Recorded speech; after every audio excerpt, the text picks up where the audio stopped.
ನಾಗಲಿಂಗ ವೀರ ಮಹೇಶ್ವರ ಮಂಡಲದ ನಾಗಲಿಂಗ ಎಂಬ ಮಹಾತ್ಮಸ್ಥಾನ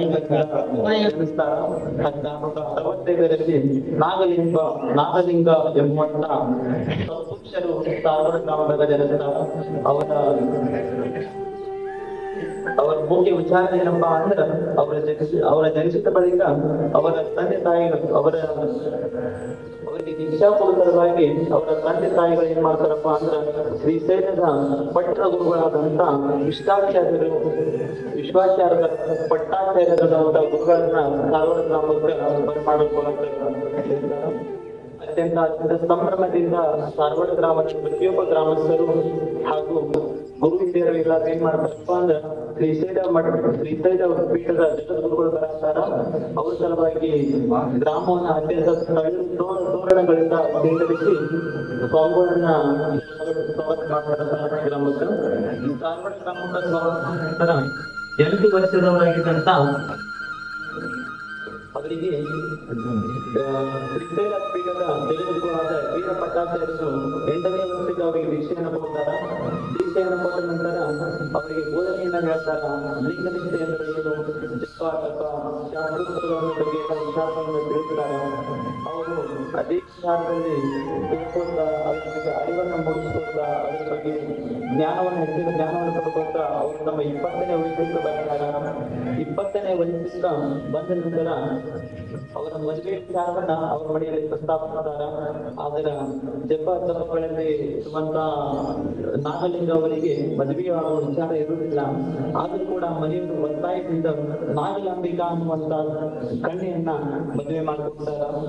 ನಾಗಲಾಂಬಿಕಾ ಅವರನ್ನ ಮದುವೆ ಆದ ನಂತರ ಕೂಡ ಅವರು ಜಪ ತಪ ಹಾಗೂ ನಮ್ಮ ಕಾರ್ಯಗಳನ್ನ ತಮ್ಮ ಶಾಸ್ತ್ರೋಕ್ತ ವಿಚಾರಗಳನ್ನ ಕಾರ್ಯಕ್ರಮಗಳಲ್ಲಿ ತೋರಿಕೊಂಡಿರ್ತಾರ.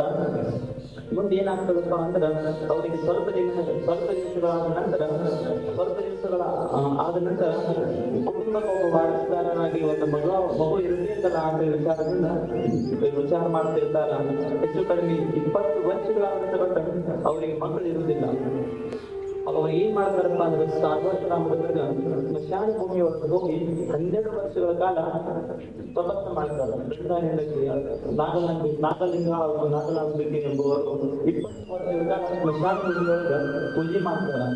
ಊರಿನ ಗ್ರಾಮಸ್ಥರೆಲ್ಲ ಇವರು ಎಂತ ಕೆಟ್ಟ ಕೆಲಸ ಮಾಡತಾರ, ಸ್ಮಶಾನಕ್ಕೆ ಹೋಗಿ ಪೂಜೆ ಮಾಡತಾರ ಅಂತೇಳಿ ಊರ್ ಜನ ಏನ್ ಮಾಡ್ತಾರ, ಇವ್ರನ್ನ ಧಿಕ್ಕರಿಸ್ತಾರ. ಕಷ್ಟಗಳು ಬರ್ತಿರ್ತಾವ. ಕಷ್ಟಗಳಿಗೆ ವಿಚಾರವನ್ನು ಮಾಡಲಾರ್ದ ತಮ್ಮ 20 ವರ್ಷಗಳ ಕಾಲ ಏನ್ ಮಾಡ್ತಾರಪ್ಪ ಅಂದ್ರೆ ಸ್ಮಶಾನ ಭೂಮಿಯೊಳಗೆ ಪೂಜೆ ಮಾಡ್ತಾರ.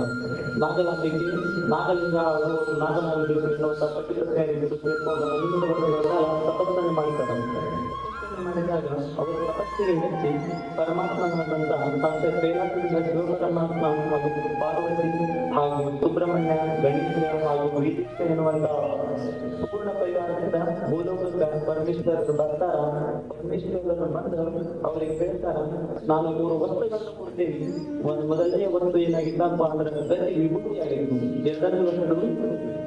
2ನೇ ವಸ್ತು ರುದ್ರಾಕ್ಷಿ ಆಗಿತ್ತು. 3ನೇ ವಸ್ತು ಮಂತ್ರ ಆಗಿತ್ತು. ಈ ರೀತಿ 3 ವಸ್ತುಗಳನ್ನು ಕೊಡ್ತಾರ ಅವರಿಗೆ. ಅವ್ರ ಸ್ವಪ್ನದೊಳಗೆ ಬಂದು ಹೇಳ್ತಾರ, ಈ 3 ವಸ್ತುಗಳು ಏನಿರ್ತಾವಲ್ಲ, ಈ 3 ವಸ್ತುಗಳಲ್ಲಿ 3 ಮಕ್ಕಳಾಗಿ ಜನಿಸ್ತಾವ ಅಂತ ಹೇಳ್ತಾರ.